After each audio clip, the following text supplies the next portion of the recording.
سلام، ستړي مشئ، وخت مو په خیر. نجونې د زده کړو په اړه امر ثاني پر دایمي بدل شوی. طالبان وایي 2023 کې تعلیم ته ډېر کار شوی.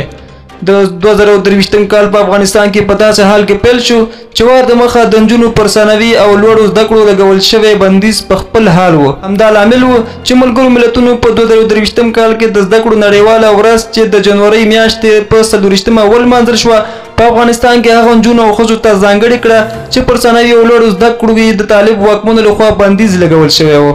د ځینو په باور د نجونو پر ثانوي او لوړو زده کړو تیر څه باندې 2 کلن بندیز افغانستان 20 کاله شاته کړی. د 2023 کال له پیل راهیسې په افغانستان کې درنه او په نړیواله کچه د افغان نجونو پر مخ د ثانوي ښوونځیو د پرانیستلو غږونه کېدل.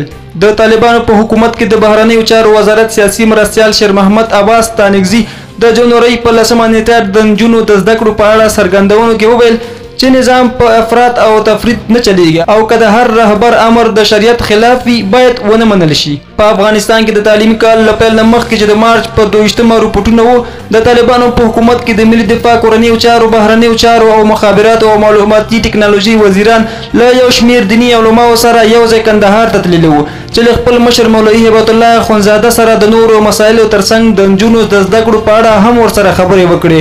خو د طالبانو د حکومت مرکزي ویان ذبیح الله مجاهد BBC ته وویل چې د کابینې دغه غړي په خپلو کاري برخو کې مشورې غوښتلو ته ورغلي وو. د تعلیمي کال له پیل نه 4 ورځې وروسته د مارچ په 26 ښاغلي ستانکزي یو ځل بیا نجونو او ښځو ته د زده کړو د حق د ورکولو غږ پورته کړ. ښاغلي ستانکزي دا استدلال هم کاوه چې په افغانستان کې 98 سلنه علما د په څیر په دې نظر دي چې د ښځو پر ثانوي او لوړو زده کړو لګول شوی بندیز باید لرې شي.